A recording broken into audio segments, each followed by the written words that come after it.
The Gods of the New Age, Part 1. The smiling god-killer of Marion County. In the backwoods scrub of North Florida, where armadillos rule the roads and conspiracy theorists go to retire, there lives a man known as Happy, or sometimes Jug. He changes it depending on the vibe. Most people assume it's short for something, juggalo, juggernaut, maybe something vaguely criminal, but he never explains it, and no one asks twice. He smiles too much for that. Not a warm smile either. A grin like a crescent moon hanging over a battlefield. He's 6 feet 4 inches, 250 pounds of fried muscle and ancient karma. His long, tangled dreads are woven with beads and charms. His arms are sleeved in sacred symbols, sigils, and Sanskrit phrases that would fry the pineal gland of any real clairvoyant. Most of them were tattooed in trance by a blind Naga sadhu in Pushkar. A few were done by a girl named Melody behind a vape shop in Stark. He lives outside Citra, in what was once a fruit-packing shack, and now resembles an apocalypse survivalist yoga retreat. His closest neighbors are a family of feral peacocks, and a man named Billy Jack, who lives in a gutted school bus and sells knives at flea markets. Happy grows sunflower sprouts and top-shelf weed, and he's very good at both. The minivan he drives, if you can call it that, is a spiritual relic in its own right. Once owned by a pair of barefoot anarchists from Gainesville who traded it for a few ounces of what Happy calls pineal dust, it now roams the dusty back roads of Marion County, belching white smoke and squealing like an orca giving birth to a barbed wire fence.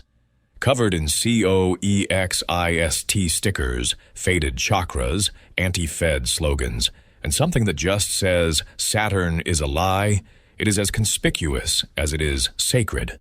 Inside, you'll find 2 machetes, a water-damaged copy of the Bhagavad Gita, half a bottle of barefoot Moscato, and a sacred trident in a guitar case. When he goes to the Ocala farmers market, the hillbilly hippie fusion crowd swarms him. They call him Sunman, or the tall guy with the vibes. They buy his sprouts. They smoke his herb. They try and fail to explain their conspiracy podcasts. But no one knows who he really is. Not that they could understand it anyway, because Happy is not from here. Not just not from Florida, but not from Earth. Not originally. Once upon several eternities ago, he was known only to the gods and monsters of a world long buried beneath the metaphor of myth. He served in the wars between light and shadow, assassinated astral tyrants, and stood at the edge of time to kill beings too ancient to name. Now he's in exile. For reasons still whispered about in certain planes of existence, Happy is certain that he is serving out a cosmic sentence as a dude in the American South. Human life is a joke to him, not in a cruel way, more like in a puppies wearing sunglasses kind of way. People are cute, stupid, and mostly harmless. He smiles because it's easier than explaining that he once incinerated a demon general by whistling a mantra into a conch shell. But that smile is dangerous, because when the smile fades, when the killer wakes up, it's already too late. He keeps a divine arsenal in his shed. Yes, the shed behind the greenhouse, the one with the "Don't Tread on Me" flag, the Ganesha sticker, and a door that sticks in the humidity.